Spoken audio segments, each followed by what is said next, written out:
All right, I think we're going here. In theory, we should just be going. Before we start, can you tell whose bobblehead this is up here? Don't know if you can from very far away. I can't, although it looks a little bit like it has a mask on it. It does not have a mask on it. It has a very large beard. He was a Dodger for 1 year. Do you know who that is? This is your trivia for the don't. night. No, I don't.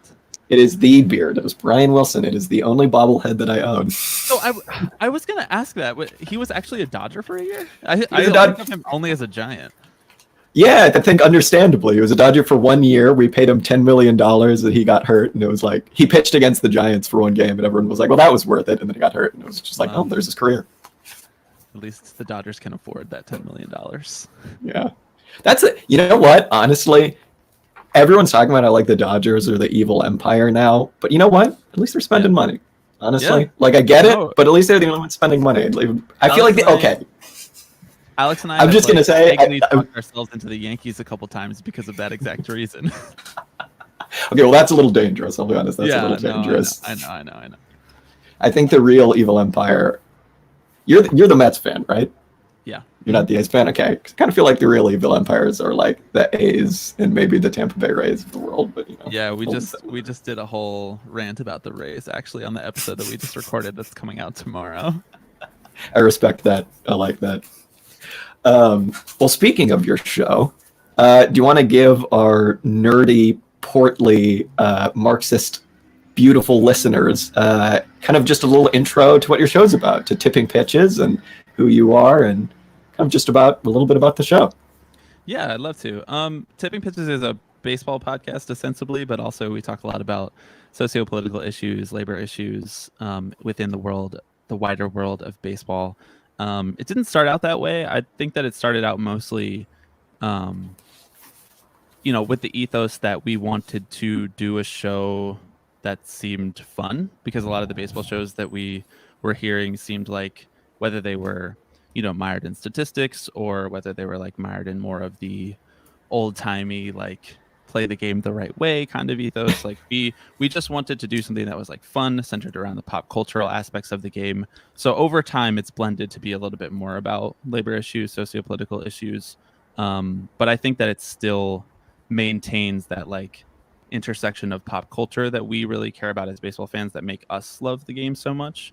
We do it once a week, so we're not like obligated to react to stuff when it happens in real time, or like do breaking news episodes or anything like that. So it gives us a little bit more creative freedom to talk about the stuff that matters the most to us. And it just so happens that over the last couple of years that has become more and more labor oriented. But I think that it was sort of a natural growth. Like we didn't set out with the intention for the show to become that way. But baseball is one of those sports where labor issues and socio-political issues come up so often, because it has so much, history with those subjects.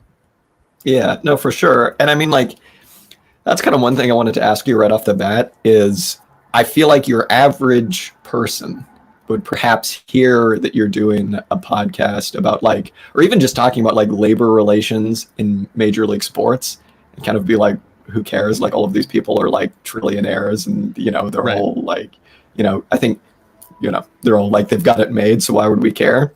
So, I mean, could you talk a little bit about like why it is actually important and maybe like why we do need to care? Yeah, for sure. Well, first I will say that elevator pitch sounds awfully boring, but I think that Alex and I make it fun. We crack a lot. It's a great show. It's a great show. We're very sarcastic. It's lighthearted, even though we cover a lot of heavier, more complicated topics. But I think that that's a really good question. It's a really hard question to answer, Jack, because we have found ourselves often trying to avoid the millionaires versus billionaires question, but it is the way that so many fans filter their understanding of labor relations. Is like, why should I care? There's a bunch of spoiled millionaire players who want XYZ, and then there's a bunch of billionaire owners who don't even seem like real people in society because they're not. But I think that something that Michael Bauman, who is a coworker of mine at The Ringer, I'm also a podcast producer there, but he's a coworker of mine at The Ringer. We brought him on at the beginning of 2020 to do an annual State of Labor in Baseball podcast, and something that he said, which has really resonated with me when people ask this question or when this question comes up on the show, is it's kind of like what your boss is doing to you, just on a larger scale. Yeah, You throw out all the numbers and you want to talk about it in terms of fractionality, in terms of proportions.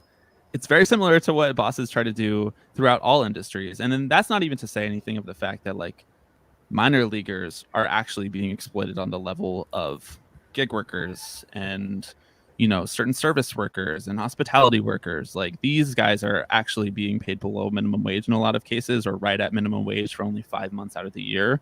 So though these issues seem a little bit high concept at times when we're like getting into the nitty gritty of a CBA, I do think that the underlying themes that we try to approach these conversations with are at least relatable for someone like me who is in a union, or for someone else who might be considering trying to get into a union or start a union. And so if you can get over the fact that it is a small subsect of workers, baseball players in America, they're not exactly like us, but if you can get over that fact, you can start to see a lot of similar themes, and start to relate it to the real world, I think.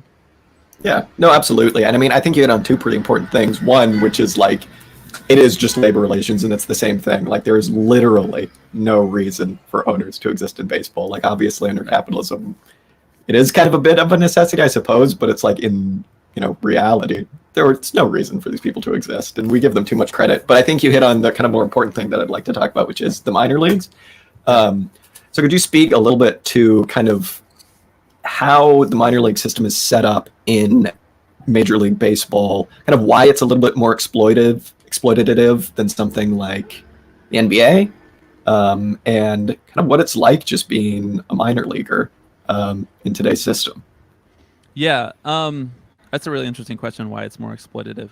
So the minor league system works a little bit different in baseball because it was founded in the 1940s and 50s by a guy named Branch Rickey, who's like a famous baseball executive, or at least he was the one that popularized it within Major League Baseball. It basically exists as a feeder system to the Major League club. So if you draft someone or you sign someone before they can make their debut, because the competition level is so high and the learning curve is so steep in baseball, they send you to different levels, whether that be single A, high A, double A, triple A.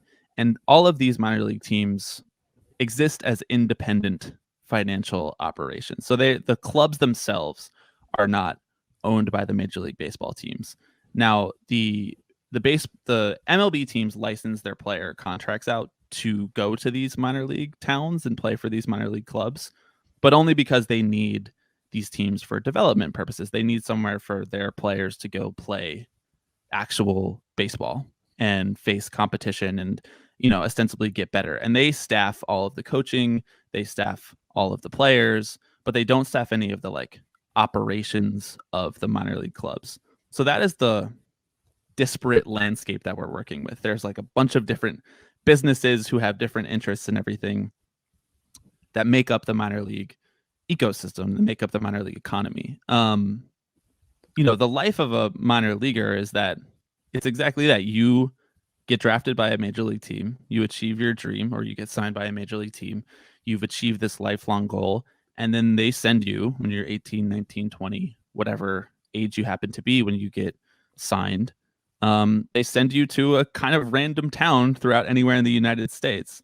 And if you're not a guy that was drafted really highly, you very often don't get a very big signing bonus. You might get as little as $10,000, and then you might be paid as little as $8,000 for 5 months of work, and then no money for the rest of the year. So, yeah, well, let me just pause on that for a sec real quick, because you say it's like for 5 months of work, but it's also like, you're expected to maintain your body and your shape, right, to be at like, a world-class level for the entire year, right? It's not like you just, exactly. Oh, right, no, I'll go back to like my day job or whatever for the other, however many months, so.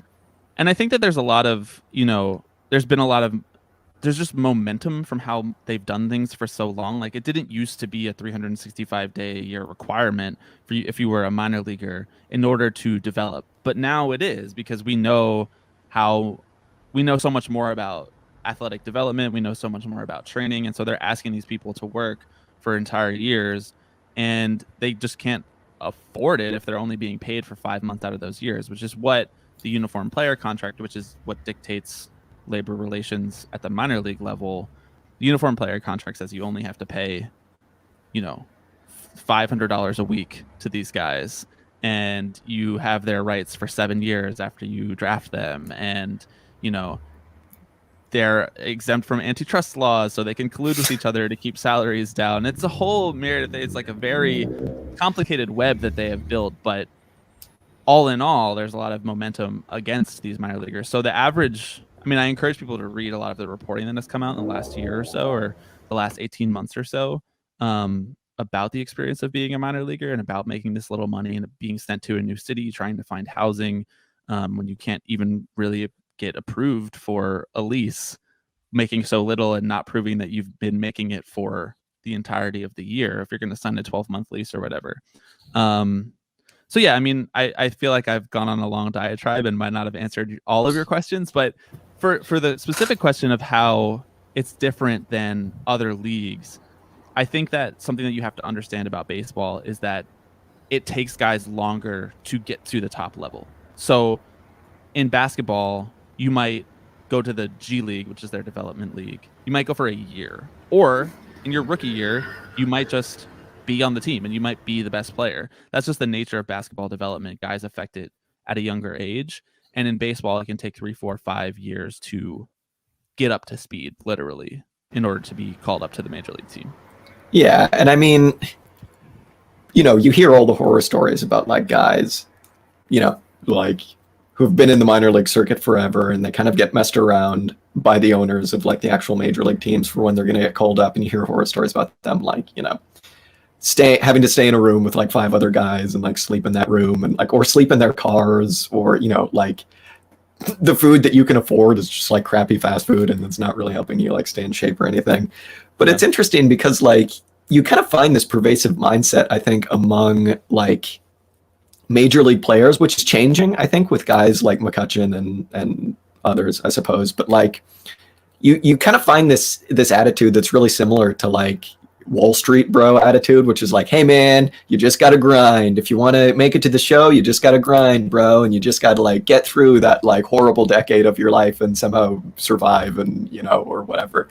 And it's like, man, that is such a poisonous, like, I don't want to sound basic or whatever, but like such a poisonous like capitalist myth. It's like the only reason these people are grinding is because of the horrible system of the farm leagues, right? Like it has nothing to do with like, yeah, I heard you guys say something on your show about like, how many, I think you used the example of Jose Altuve, but I'll use a different example, say perhaps Mookie Betts. How many like Mookie Bettses have we lost just because like, they just couldn't hack it or they couldn't afford it, right? Yep. It's like, this has nothing to do with utility of like producing actual good players. It's just about exploiting the people so you can make enough money.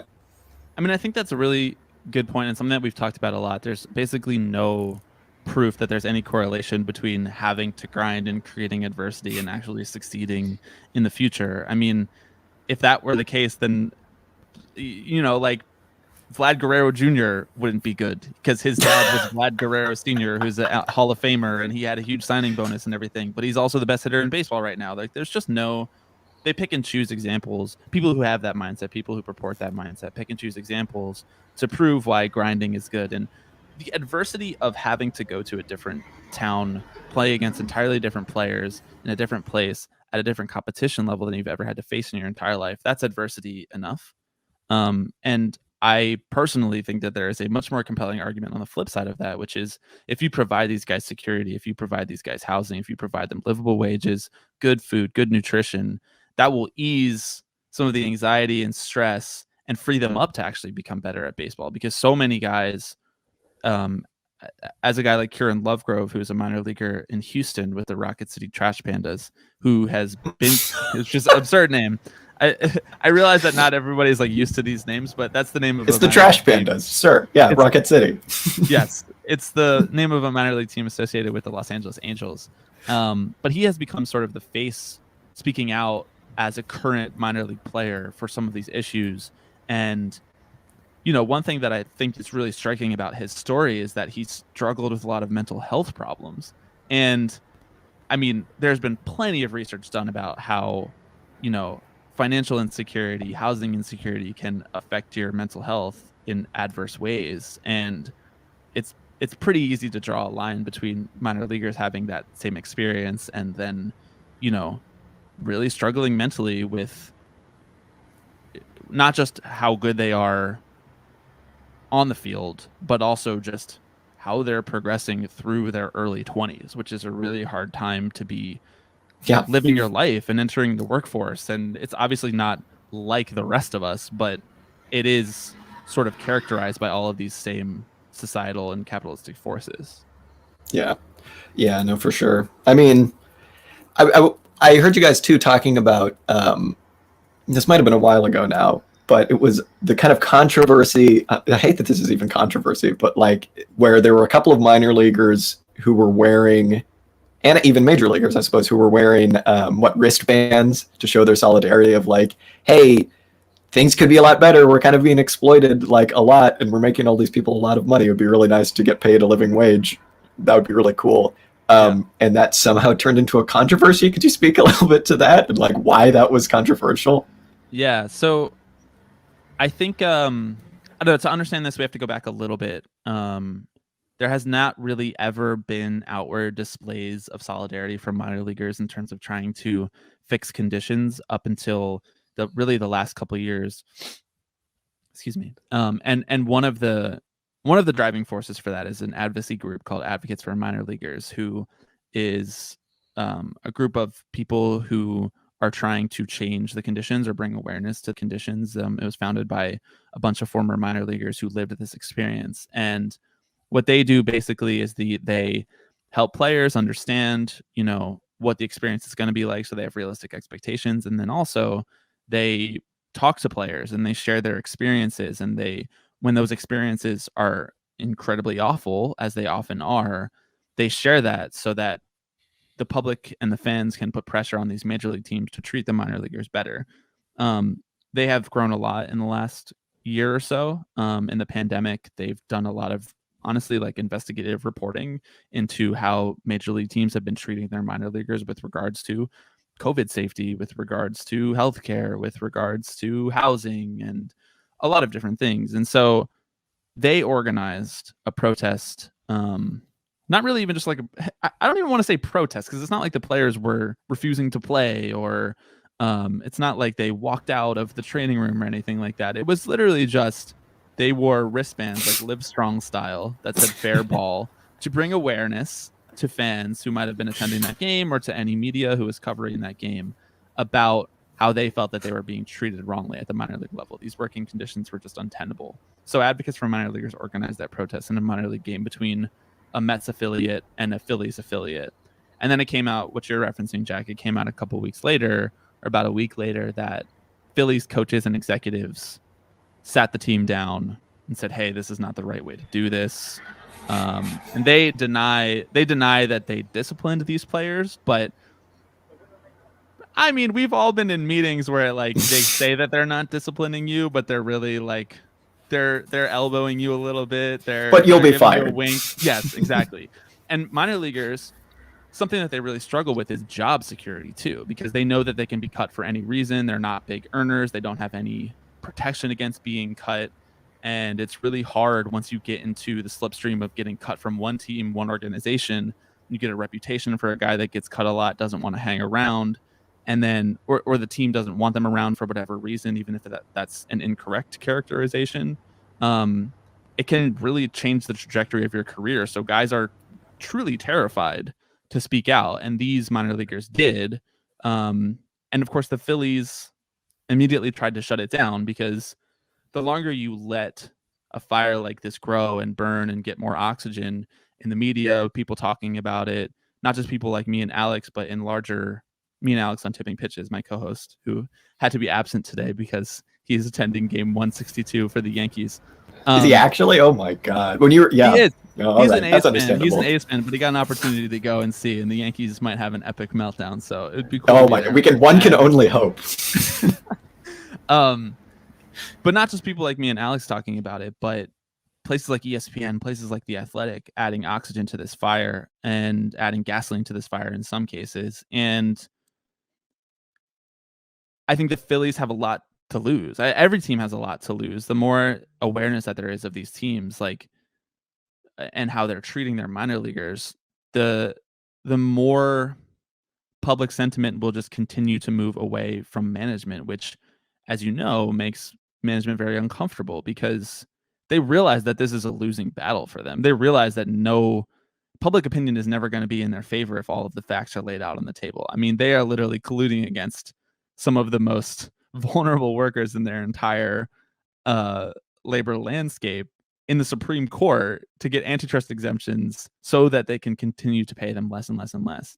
And no matter what PR spin they put on it, they know that the more people know, the more minor leaguers are vocal, the more we're headed towards a world where minor leaguers can talk about these things openly, which gives them a better chance to organize and unionize.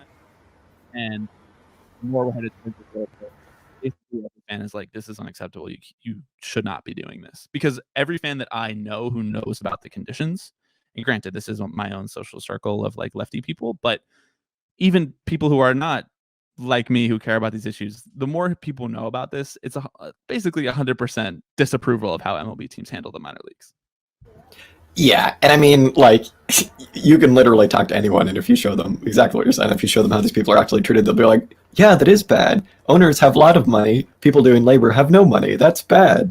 And when you tell them, specifically when you tell people how much money it would cost to fix this, it would cost like $10 million to pay everybody in the minor league system $50,000 a year, which is like 10 times what they're making now, and not even that much money compared to how much labor value they have towards the entire system of baseball in America, but would be enough for them to, eat and feed their families and pay off student loan or whatever it might be.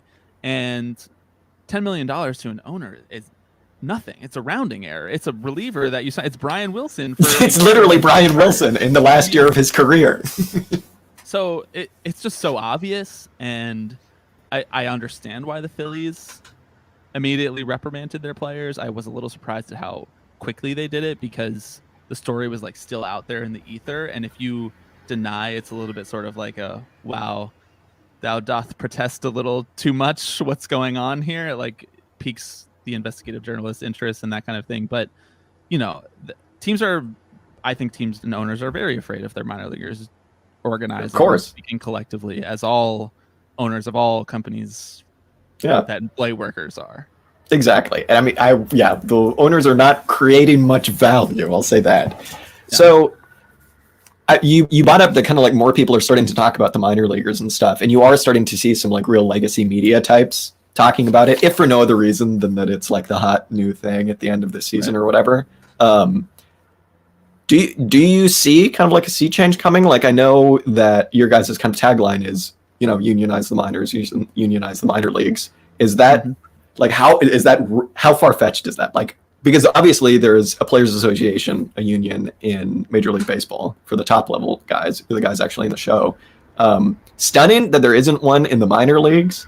Do you see that ever happening? It will happen. It will definitely happen. As long as like the heat death of the universe doesn't come first, but I'm not qualified to talk about that. It will absolutely happen in the same way that there will be a lot of fights over unionization at Amazon. Like it's only a matter of time because the conditions are so exploitative that they necessitate it. I just think that it's a very uphill battle, and it's just going to happen in the public.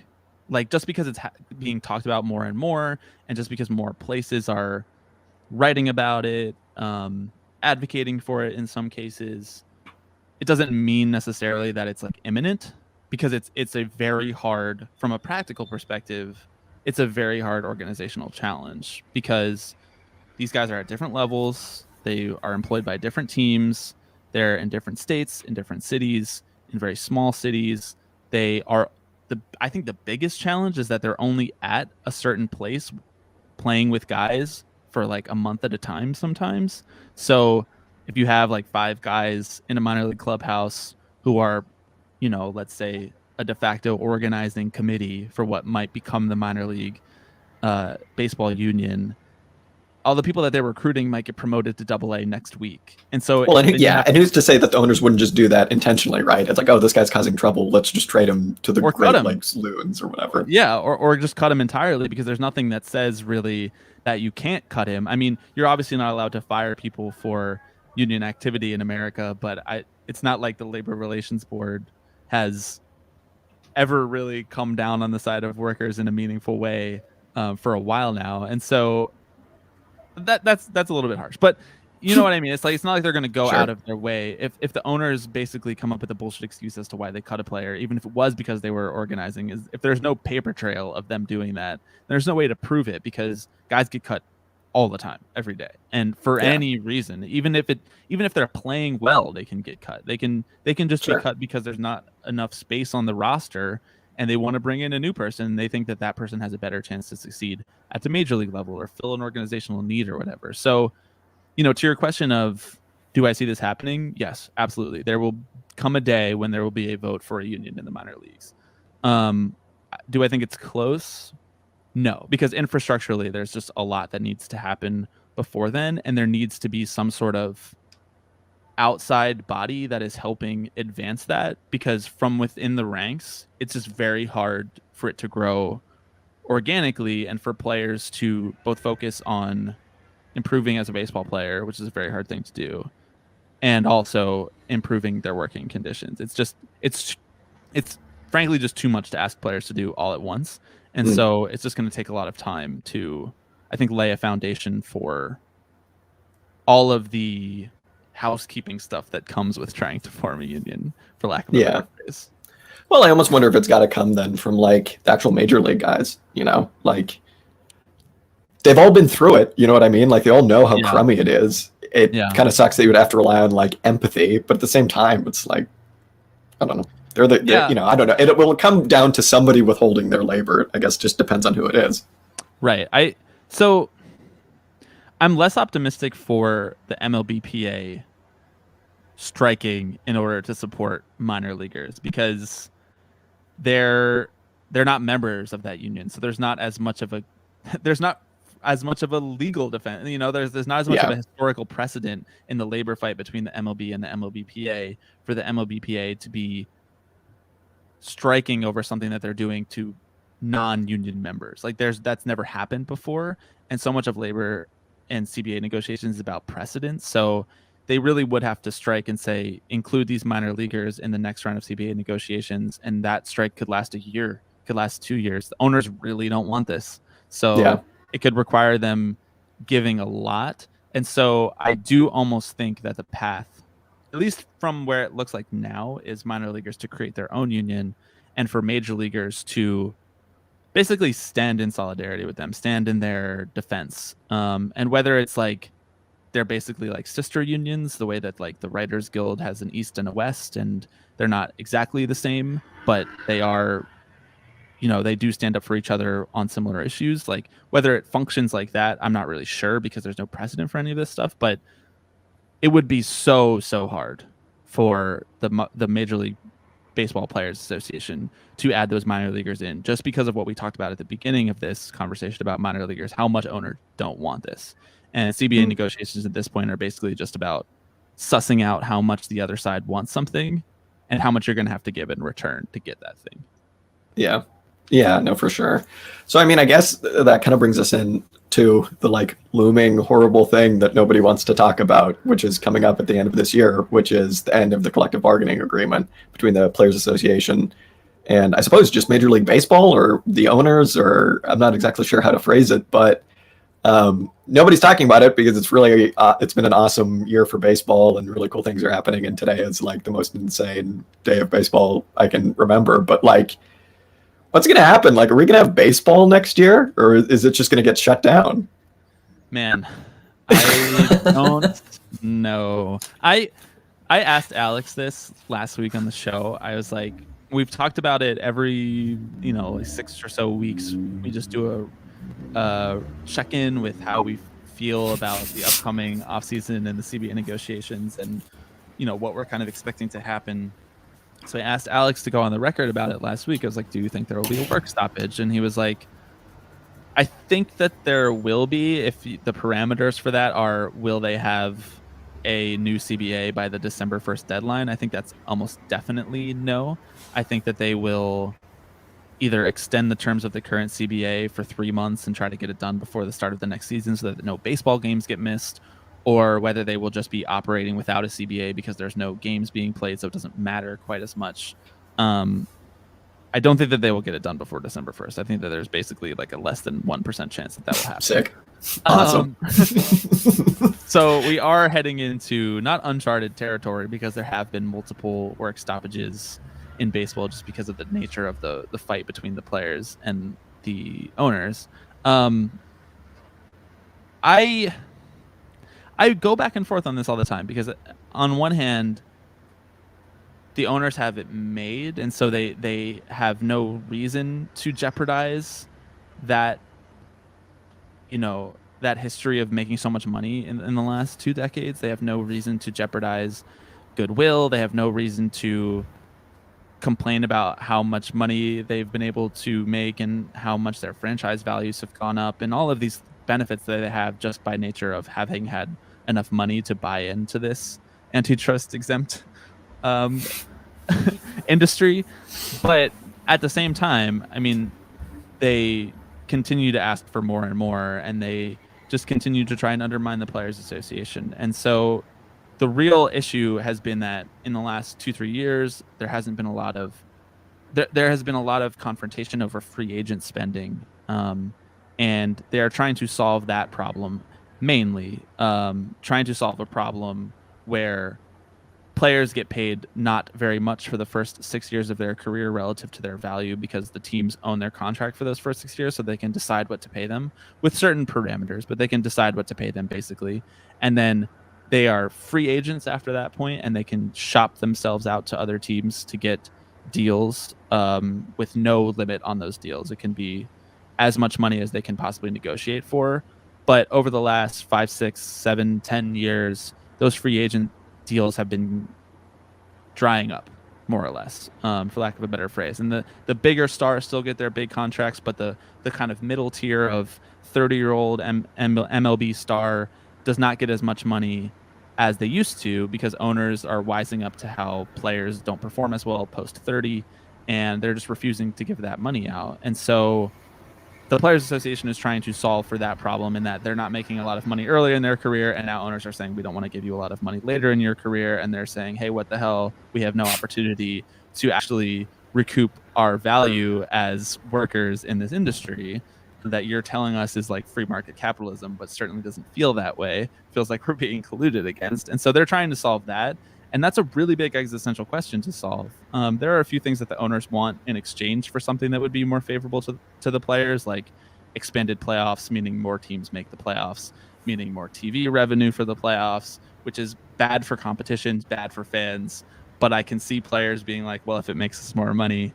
And these are these existential forces that affect the game just by nature of the fact that owners are there leeching off of it, which is why Alex and I have advocated many times to just nationalize the game, just have the municipalities claim eminent domain over all of the teams, and then open up the books, elect different control people, open up the books, and then players can still make their revenue or whatever the same as they always were, but the owners would not be a factor in that equation anymore. That would be standing as an impediment to actually enjoying the sport. But obviously, politically speaking, we are very far away from anything like that. It's right around the corner. Nationalizing baseball's right around the corner. I can feel it.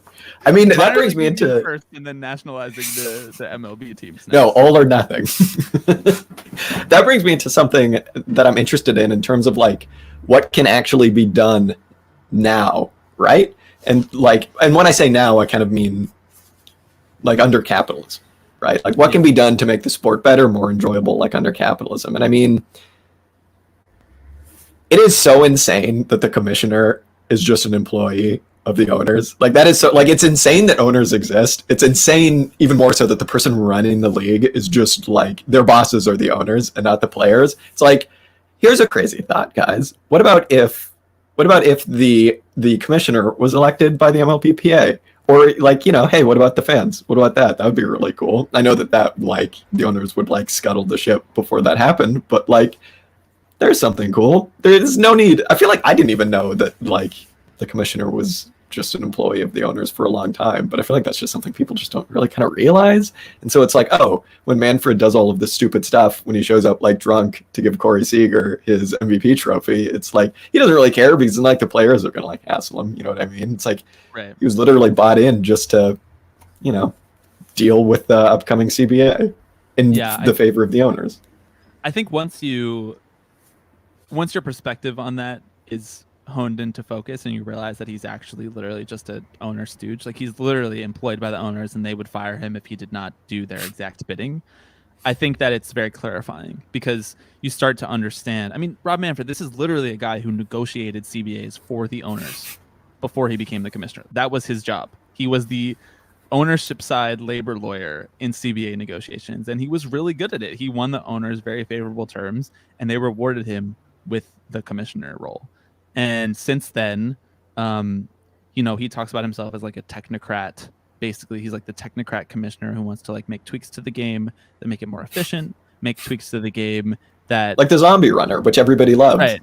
That make it more appealing to younger audiences, ostensibly. I don't know why we think that Rob Manfred is the guy who understands younger audiences versus like any of these players who are actually the ones appealing to younger audiences. That's a whole different conversation. But the youths loved the corn game. Everybody loved the corn game. Right. I thought it looked kind of cool, but that's a whole different. It did, it did actually look cool, but the whole it didn't need to come out of the corn. Yeah, a manifestation of MLB not realizing that their demographic is actually old people, but also still playing to that same demographic. Like they didn't realize that young people didn't care about that. Is a long way of saying it. But yeah, I mean, to your question of can we get a commissioner in here that will be better for labor relations? No, definitely not. We could get a commissioner who's better for on-field product, one that understands it better, one that will actually listen to and embody the values of people who have played and loved the game their whole lives. Like to this question of does Rob Manfred actually love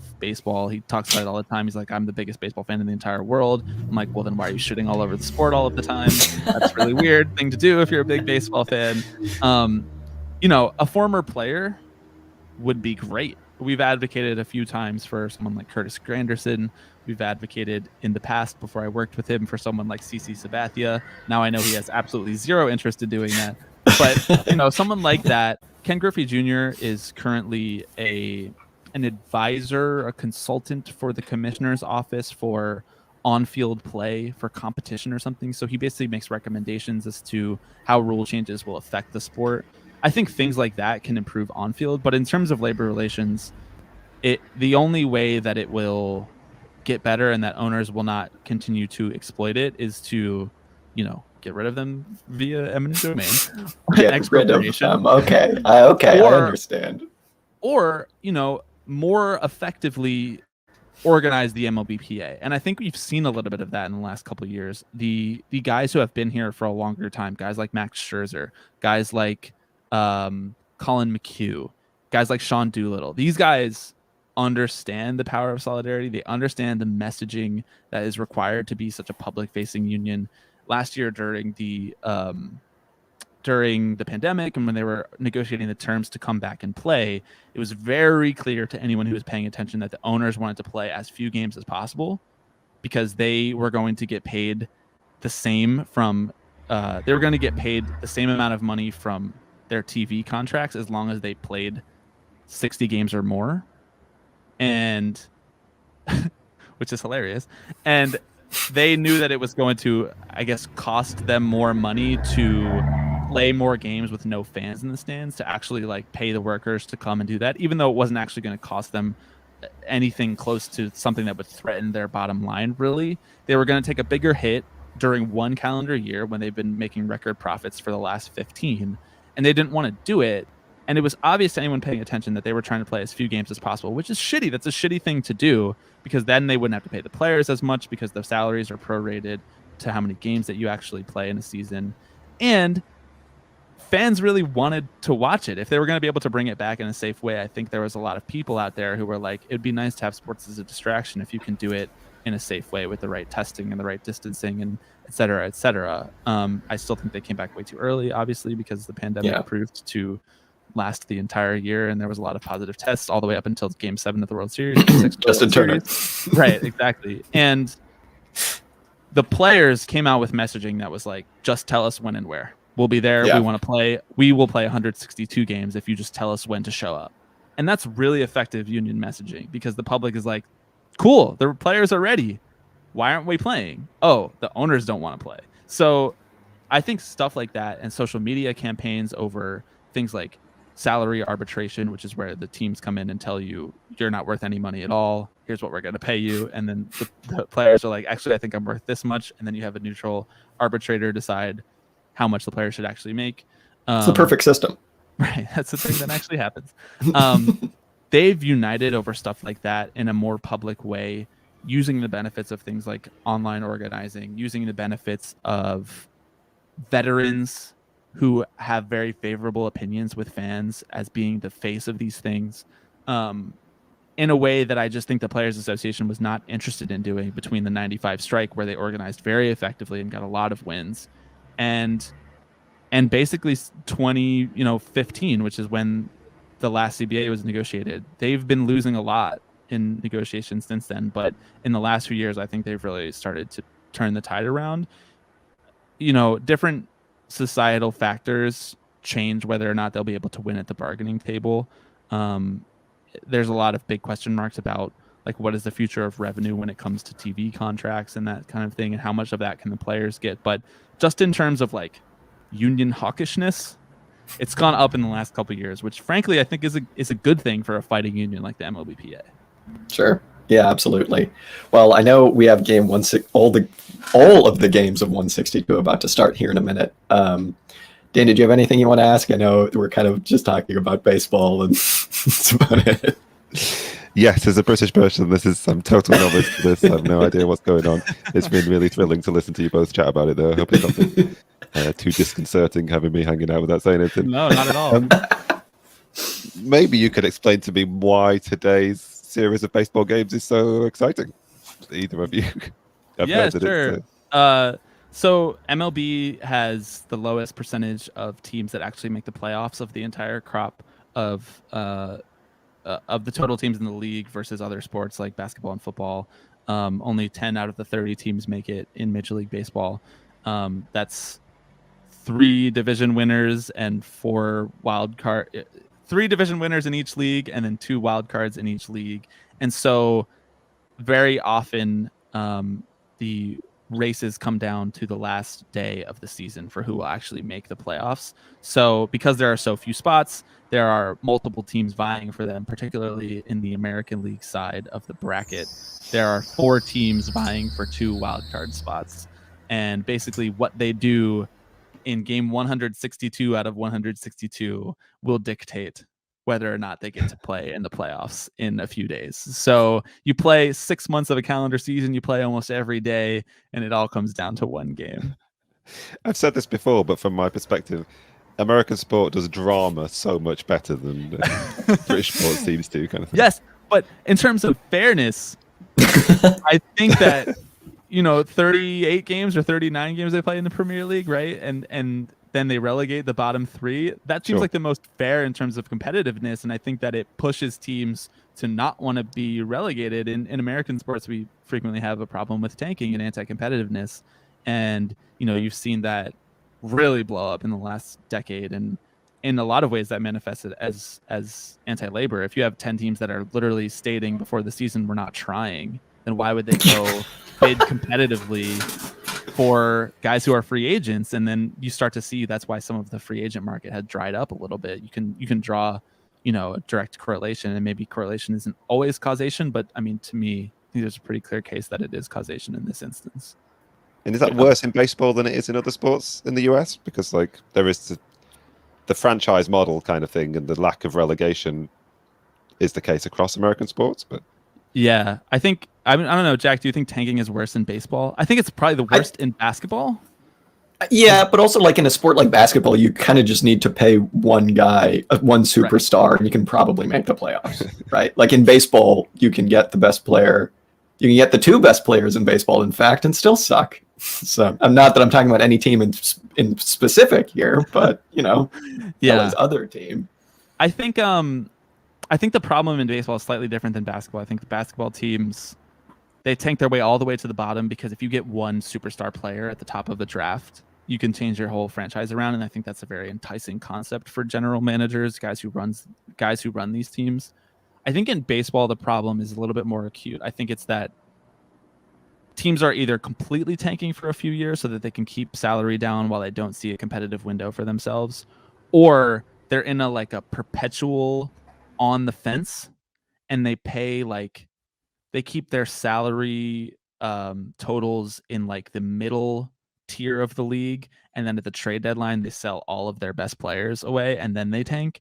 And so you don't get as many teams that are going all the way in competitively and spending up to the different luxury tax thresholds, and therefore creating more competition, creating more excitement for the fans, because there's nothing more exciting than when your team says we're all in, we want to win the World Series this year, and there's almost no teams doing that anymore, maybe 3 teams that do that on a year by year basis. And I think that is what's bad for the sport in terms of tanking, that you don't yeah, go ahead. Sorry. Well, I was going to say that you don't get more teams who are just our chips are in the center of the table, money be damned, we have plenty of money to afford these players, and let's just lay it all out there on the field and let the players decide it. I think so often there's a sort of there's a restrictor plate on the competition of these different teams, and they only want to spend mediocre amounts of money comparatively to the rest of the league. Yeah, and also the worst thing, conversely to kind of what you're saying, is when the players are we're all in, baby, we love it, and then they all get traded, and the owners are we are not all in, we would like to see you all fail. Yeah. It's just oh, sick, awesome. Yeah. All right, well, I suppose before we go watch some baseball, do you have any predictions on what's going to happen tonight? What's going on? First of all, the most important thing is the NL West, of course. What do you think's happening there? Wow, I would love a game 163 in the NL West. Oh my god! Basically, could you imagine how horrible that would be for Giants fans when it's wow, you've had an incredible season and you've been able to carry it for 162 games, and then the effing Dodgers come back in. That'd be so good. I'm on the record as anti-Giants. Good. Whether that just be because I talked to myself into that early in the season, or whether that be because I have something subliminal with them eliminating the Mets in 2016. I'm a bit of a psycho fan. I'm on the record as anti-Giants, so I would actually like them to lose, like the Dodgers to win, and for them to have to play a 1-game playoff in 163. But I don't know. In terms of other predictions, it's so hard. I don't even want to begin to predict the AL wildcard picture. My World Series pick, which I did on a show that we did a hit on a couple days ago. I picked a rematch of 2017 Dodgers Astros. Oh no, I couldn't take that.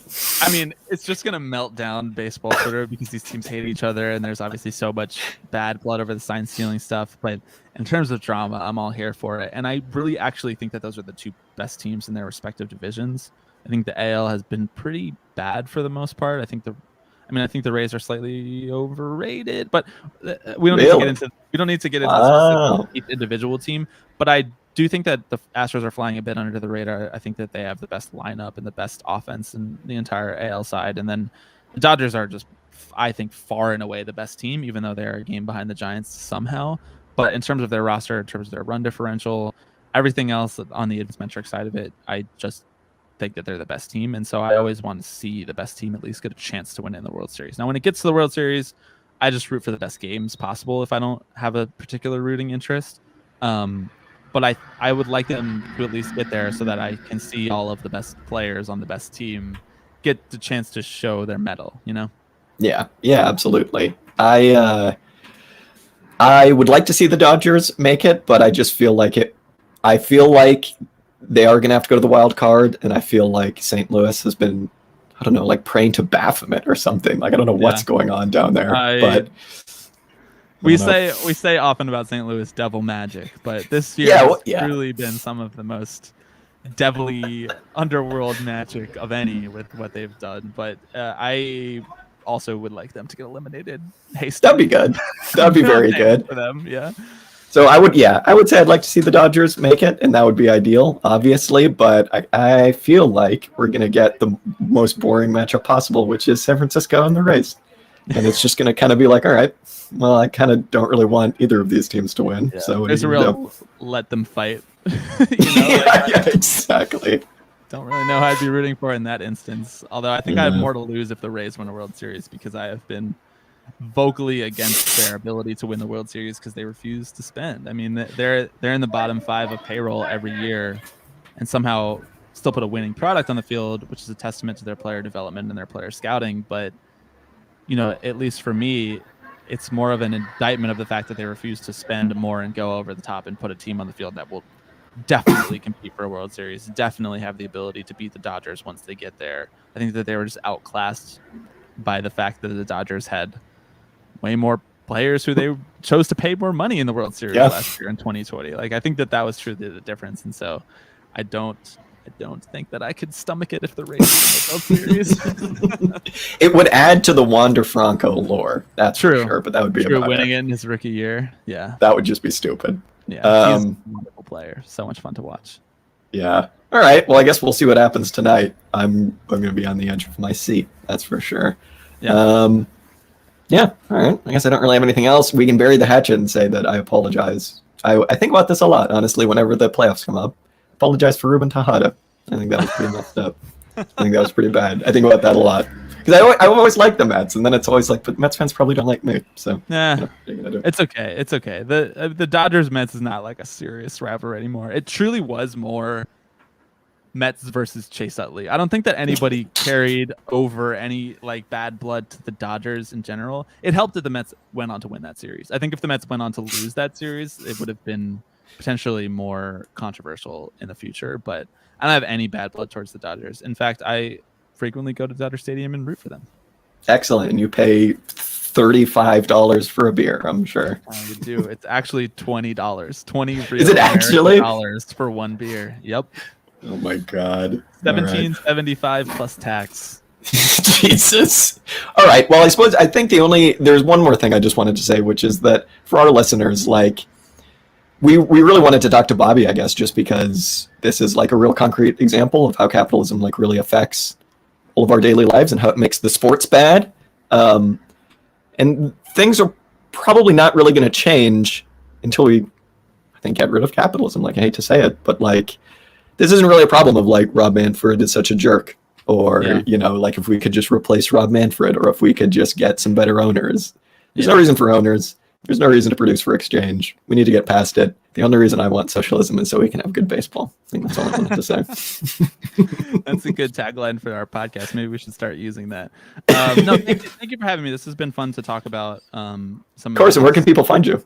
Themes more directly. Yeah, you can find us anywhere you get podcasts. It's Tipping Pitches. You can find us on Twitter at tipping_pitches, where we tweet a lot about anti-capitalist stuff, but we also just tweet funny baseball stuff. So you can follow the Twitter account without listening to the podcast, but I strongly encourage that you give it a shot, because like I said at the beginning when I was giving my elevator pitch for it, it's not, it's not really like academic the way that we talk about this stuff. We do try to crack as many jokes as possible. We do try to keep it lighthearted and accessible for all people who maybe agree with a lot of these things, but don't quite think about them that often. I think that is sort of the listener that we're aiming for. So yeah, Tipping Pitches on anywhere you get podcasts, tipping_pitches on Twitter. And you can buy, we talked a lot about Unionize the Miners. We have merch that we sell in different baseball inspired logos that says Unionize the Miners, and all of those proceeds go to a 501c3 nonprofit called More Than Baseball. And those guys, who are wonderful, we've loved partnering up with them, and they've been really generous in coming on our podcast and about talking about the work that they do. But More Than Baseball, they basically put together stipends and resources for minor leaguers who need money for housing, money for food, money to support their families, and they're able to redirect some of those funds. So you asked me earlier, what can we do that isn't just to get rid of capitalism? This is like direct action, direct support kind of stuff. So in the interim, we're trying to do the best we can. So you can buy Unionize the Miners merch, and the proceeds from those will go to More Than Baseball, which will make, donations at the end of every month that we do. That we sell. And they're sick shirts. They're awesome. Yeah. You can also buy a hat that I'm wearing right now that says "No Billionaires in Baseball," which is just that's sick. Just so people know, just so people know your stance. I wore this one at Dodger Stadium last night, just so people know I don't want any billionaires in baseball, including the Dodgers billionaires. Even though they spent, we can still get rid of them. Yeah, you didn't get anyone who was like, "I like the billionaires in baseball." Actually, no. I guess I'm just not that approachable, I guess people don't want to come up to me and argue about socialism during this 7th inning stretch. But I look forward to the day that someone does want to have that dialogue. It's coming soon. Thanks, guys. Cool. All right, cool. Well, thank you so much, man. And like we said, check out Tipping Pitches. And good luck, man. We'll see you around.